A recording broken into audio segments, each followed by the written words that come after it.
Présente partout, l'on parle d'elle, la République démocratique du Congo prend part au 17e sommet des affaires dites des États-Unis d'Amérique-Afrique qui s'ouvre ce lundi à Luanda, en Angola, placé sous le thème « Les voies de la prospérité », une vision commune du partenariat entre les États-Unis et l'Afrique. Ce sommet connaîtra la présence du président de la République Félix-Antoine Tshisekedi Tshilombo aux côtés des USA. On y note également la présence de Troy Fritel et Massad Boulos.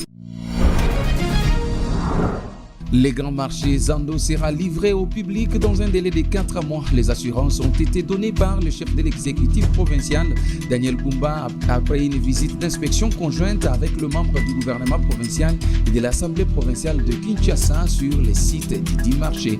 Tels sont les titres, mesdames et messieurs, voici votre journal.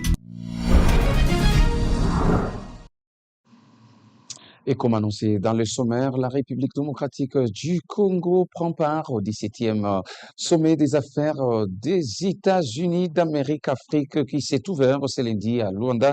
Nous sommes dans la capitale angolaise en présence de plus de 1500 délégués, dont plusieurs chefs d'État africains et le haut responsable américain. Le président Félix Tshisekedi représente la République démocratique du Congo à ce rendez-vous placé sous le thème « Les voies de la prospérité », une vision commune du partenariat entre les États-Unis d'Amérique et l'Afrique, organisé conjointement par les gouvernements angolais et les corporate consuls en Africa, CCA en sigle. Les sommets réunis dirigeants publics et privés autour des perspectives de développement, des échanges commerciaux, des investissements et des partenariats économiques entre les deux continents.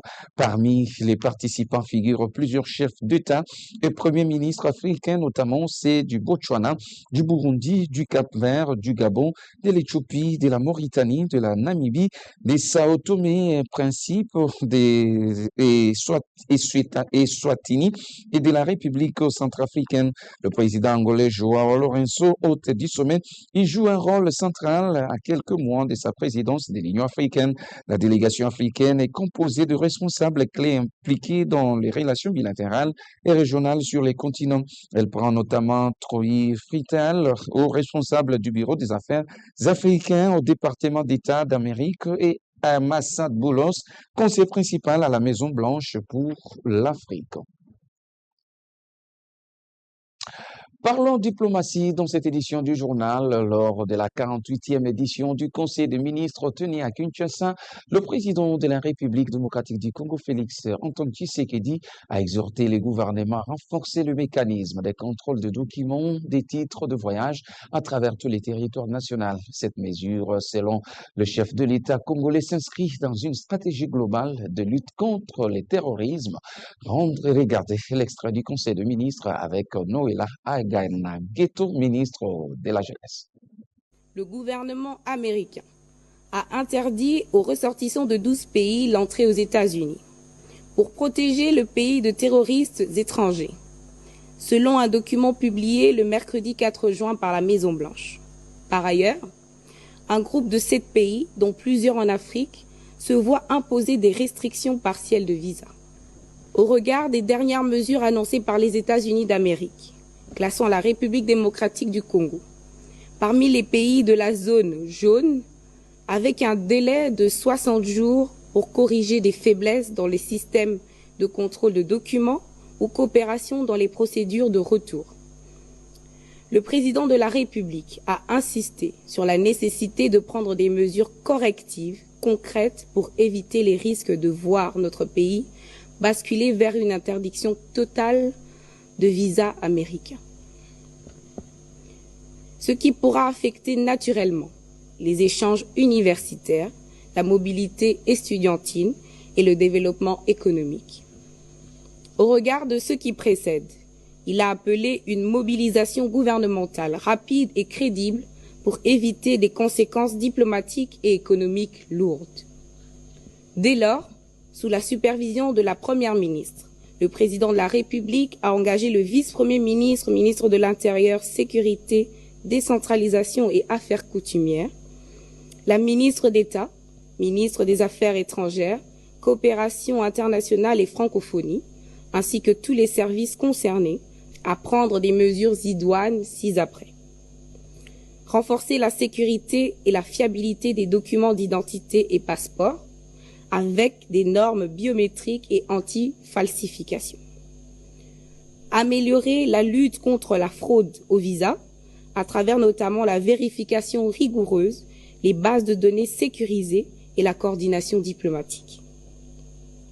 Accroître la collaboration dans les procédures de rapatriement, notamment en acceptant promptement les ressortissants en situation irrégulière dans les différents pays. Fournir un plan d'action crédible, montrant l'engagement du gouvernement à corriger les lacunes identifiées et à renforcer le contrôle des documents et titres de voyage pour participer à la défense du territoire national, à la protection des populations ainsi qu'à la préservation de la stabilité régionale et internationale. Et après une longue attente, enfin, le chef religieux des églises catholiques et protestantes ont rencontré le week-end dernier à la Cité de l'Union africaine le président de la République Félix-Antoine Tshisekedi Tshilombo pour lui présenter en primaire le résultat de leur travail de consultation au pays et à l'étranger. Regardez. Pour la deuxième fois en l'espace de 4 mois, les responsables religieux catholiques et protestants sont venus à la rencontre du chef de l'État Félix-Antoine Tshisekedi Tshilombo, cette fois-ci pour lui présenter le rapport d'information relatif aux consultations menées à leur propre initiative auprès des différentes parties impliquées dans la résolution de la crise qui sévit dans l'est du pays. Comme le 3 février dernier, c'est suite à sa demande que la délégation conjointe SENCO-ECC, conduite cette fois-ci par Monseigneur Donatien Cholet, secrétaire général de la SENCO, a souhaité partager les conclusions de sa tournée aux garants de la nation. Quand nous sommes venus la première fois présenter au président de la République l'initiative Pacte social pour la paix et le bien vivre ensemble, il nous a écoutés et nous a demandé de lui laisser le temps pour qu'il s'imprègne des documents qui lui ont été laissés et puis que nous nous retrouvions à un autre moment pour échanger davantage sur le contenu. C'est ce qui a été fait aujourd'hui et il a pris le temps de nous écouter. Nous l'avons aussi écouté, mais le plus important, c'est qu'il a mis en place une équipe qui va continuer à travailler avec nous pour approfondir la mise en œuvre de cette initiative. La réunion a tourné autour de 2 points. Le premier, c'est le rapport d'information de notre phase de consultation qui avait été menée. Nous avons évalué ensemble les points forts et les points faibles. Et le deuxième point, c'est que il a décidé de mettre en place une équipe qui va travailler avec nous pour voir ce que seront les prochaines étapes. Bien avant cela, le président de la République a reçu le général Muhoozi Kainerugaba, chef d'état-major et commandant de l'armée ougandaise. En séjour de travail à Kinshasa depuis le vendredi dernier, dans le cadre de l'évaluation de l'opération militaire conjointe FARDC-UPDF avec son homologue congolais, le général Jules Banza Mouilambwe, le chef d'état-major général de l'armée ougandaise, a profité de son passage dans la capitale congolaise pour présenter ses civilités au président de la République, commandant suprême des forces armées. Restons toujours à la présidence de la République démocratique du Congo, où le chef d'état-major de la force du peuple ougandais, UPDF, le général Muhoozi Kainerugaba, a fait part au président de la République démocratique du Congo, Félix-Antoine Tshisekedi Tshilombo, de l'évolution de l'opération militaire conjointe des forces armées de la République démocratique du Congo, FARDC, et de l'armée nationale ougandaise dénommée Shuja. Cette rencontre a lieu à la Cité de l'Union africaine samedi 21 juin 2025, profitant de sa présence dans la capitale congolaise dans le cadre de l'évaluation de la dite opération militaire avec son homologue congolais, le général Jules Banza Mouilambwe. Le général ougandais est également venu saluer le chef de l'État Félix Tshisekedi et commandant suprême des forces armées de la République démocratique du Congo. Déjà en mai 2024, les deux armées loyalistes avaient réaffirmé leur engagement lors d'une évaluation conjointe Les deux parties ont souligné les succès partiels de l'opération dans la lutte contre les troupes terroristes, notamment les EDF.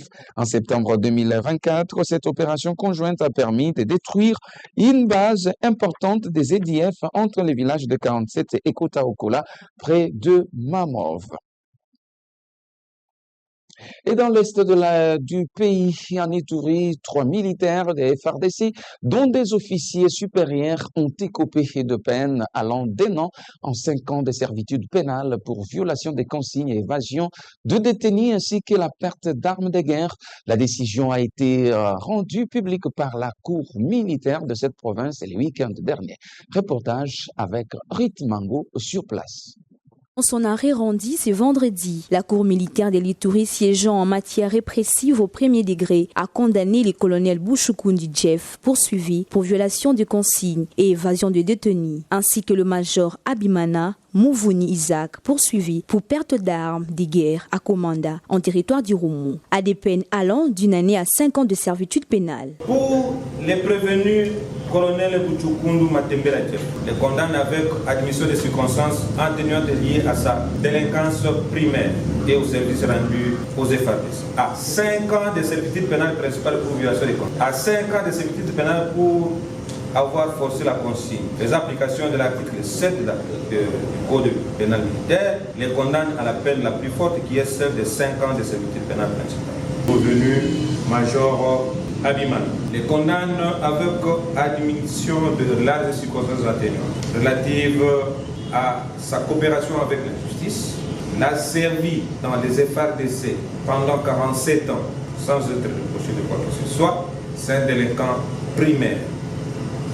Et la peine de condamnation est de 18 mois de servitude pénale principale ferme. Parmi les dossiers en cause figurait également celui du caporal Badinebouila Kabongo Jean et Kafuka Mobutu Jean, poursuivis pour violation de consignes et évasion de détenus. Pour le prévenu caporal Badinebouila Kabongo Jean, les condamne à la peine de servitude pénale de 5 ans de servitude pénale principale pour évasion des détenus.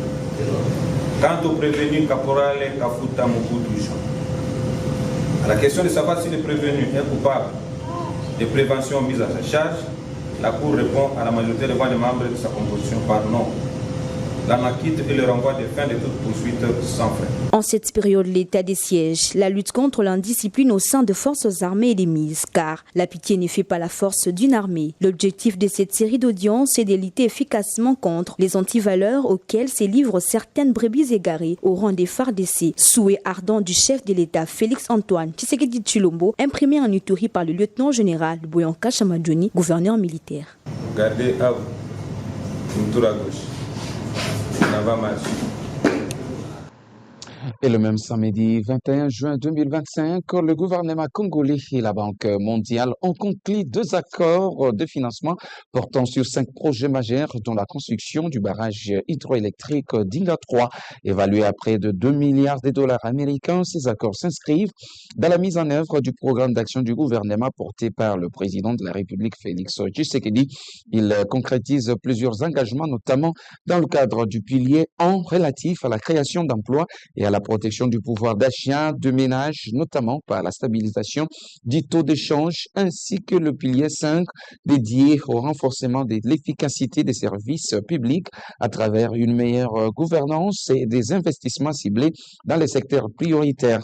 Les projets concernés sont les suivants: le développement d'Inga 3 est évalué à 250 millions de dollars, appui budgétaire en provenance, transparence et résilience économique, 600 millions de dollars, résilience face aux inondations urbaines, 200 millions de dollars, département des transports et de la connectivité, 440,2 millions de dollars, appui à la transformation numérique, 400 millions de dollars, et la signature de ces accords a mobilisé le ministre d'État chargé du budget, le ministre des Ressources hydrauliques, le vice-ministre des Finances et du budget, les experts du ministère sectoriel ainsi que la délégation de la Banque mondiale. À Kinshasa, dans la commune de Limete, quartier d'Anou, s'enfonce davantage dans l'abandon jadis promis. Commune écologique, cette zone densement peuplée fait aujourd'hui face à des inondations chroniques, à un effondrement des infrastructures et à une détresse grandissante de ses habitants. Un constat amer à quelques kilomètres seulement au cœur de Kinshasa. Images et commentaires. Ndanou, cœur battant de la commune de Limete, ne porte plus que l'ombre de la promesse d'une commune écologique. Ce week-end, le reporter de Bossolo Télévision y ont découvert un quartier au bord du naufrage, routes dévastées, maisons inondées, habitants épuisés. Là où devraient serpenter des avenues praticables, ce sont désormais des étangs qui s'installent. Mouepou, conservateur, digue, autant de noms qui résonnaient autrefois comme des repères, mais qui symbolisent aujourd'hui la galère et l'abandon. Faute des caniveaux, des curages de la rivière Djili et des constructions des ducs d'eau, chaque pluie transforme le quartier en une Venise des misères. Nous vivons comme des oubliés, lâchent certaines femmes rencontrées sur place. Ndanou est totalement abandonné par les autorités. Imaginez, une avenue principale partant de la 17e rue est aujourd'hui dans un état de délabrement avancé. Nous lançons un cri de détresse aux autorités. Venez à notre secours. Ces quartiers se meurent. Et pourtant, c'est le seul endroit que nous avons pour vivre dignement. La construction de digues d'eau et de ce mur portait un véritable espoir pour nous. Mais l'abandon brusque de travaux nous plonge dans l'inquiétude. Nous sommes livrés à nous-mêmes, exposés à tout le risque. Il est temps que l'État s'implique pour de bon et apporte une solution durable à cette situation alarmante. Jonathan Djoko Ndoba, jeune notable du coin, élevé dans ces quartiers en déclin, interpelle les autorités avec gravité. En ce qui concerne les inondations au sein du quartier Ndanou, parce que jusqu'à présent, nous n'avons pas obtenu un aboutissement escompté. Nous avons cru avoir gain de cause lorsque nous avions vu le début des travaux de construction de la nouvelle digue, mais malheureusement, jusqu'à ce jour, nous ne connaissons pas la véritable cause de la dite suspension. Et cette situation ne guère pas un meilleur devenir pour ses habitants, parce qu'à chaque fois qu'il y a de fortes pluies, ces habitants sont devenus des victimes de dégâts matériels, de perte de vies humaines. Quant à Aaron Sefou, l'entreprise qui avait entamé des travaux d'aménagement semble avoir jeté l'éponge, laissant des milliers d'espoirs suspendus dans la boue. À Ndanou, les rires des enfants ont cédé la place à des cris d'appel à l'aide. Pas pour jouer, mais pour survivre. Qui les entendra? Face à cette urgence environnementale et sociale, Ndanou attend plus que des promesses. Il faut de réponses. À l'État congolais de jouer sa partition. Et parce que nous parlons de Kinshasa, sachez que le gouverneur de la ville-province de Kinshasa, Daniel Bumba Lubaki, a conduit samedi 21 juin une visite d'inspection conjointe avec le membre du gouvernement provincial et de l'Assemblée provinciale de Kinshasa, APK en sigle, sur les sites du marché central, communément appelé Zando, en pleine réhabilitation. Cette mission conjointe a permis aux autorités provinciales, notamment aux membres de l'exécutif du bureau de l'APK et aux députés provinciaux, de s'enquérir de l'état d'avancement de ces travaux. Les constats faits sur le terrain indiquent une évolution notable du chantier dont la livraison est annoncée dans un délai de 4 mois. Les travaux en cours portent notamment sur la construction de 5000 étalages modernes, des fosses septiques dotés d'un système de traitement d'eau, 2 forages ainsi que 2 restaurants d'une capacité de 200 places chacun. L'ensemble de ces infrastructures devrait être achevé d'ici 3 mois, œuvrant ainsi la voie à la réouverture de ce marché. Les autorités provinciales ont mis en avant l'importance stratégique du marché central de Zando dans la dynamique économique de Kinshasa. Elles ont invité la population, en particulier les vendeurs, à faire preuve de la patience dans l'attente de la réouverture imminente de cet espace commercial emblématique de la RDC.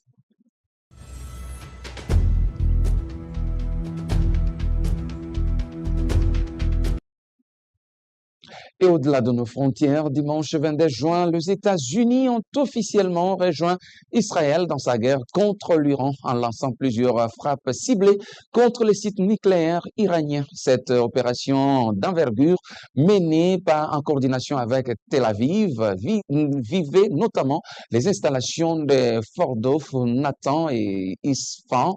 Selon les autorités iraniennes, malgré les violences, les attaques, aucune fuite rétroactive n'a été constatée sur ces sites visés. Le point, c'est avec toi, Edouard Chama. La tension a atteint un point de rupture au Moyen-Orient. Ce samedi, en direct à la télévision nationale iranienne, Mohammad Reza Kardan, chef du département de la sécurité nucléaire, a confirmé ce que redoutait la communauté internationale. Des installations nucléaires actives iraniennes ont été ciblées pour la première fois dans l'histoire. Il n'y a pour l'instant aucune fuite radioactive, a-t-il rassuré sans minimiser la gravité de la situation. Les frappes américaines menées sous l'impulsion du président Donald Trump marquent une escalade sans précédent. L'Iran, les tyrans du Moyen-Orient, doit maintenant faire la paix. S'il ne les fait pas, les prochaines attaques seront plus fortes et bien plus simples, a-t-il déclaré dans un ton martial. Cette attaque s'inscrit dans les prolongements d'une campagne des frappes israéliennes initiée le jour précédent. Le Premier ministre israélien Benjamin Netanyahou a salué cette coordination américano-israélienne. Le leadership de Trump crée un tournant historique vers un avenir de paix et de prospérité. Mais cette vision est loin de faire l'unanimité. À New York, Antonio Guterres, secrétaire général de l'ONU, s'est dit profondément préoccupé par cette dangereuse escalade, mettant en garde contre un engrenage irréversible qui menacerait la stabilité régionale et mondiale. Entre menaces croisées, sites stratégiques visés et discours guerriers, la région semble sur les fils du rasoir. Un fragile équilibre que la communauté internationale tente de préserver alors que la moindre étincelle pourrait désormais déclencher une guerre ouverte. Et c'est la fin complète de cette édition du journal sur Bossolo Télévision. Merci de nous avoir suivis et très bonne suite des programmes sur la première chaîne au cœur d'investigation en République démocratique du Congo. Au revoir.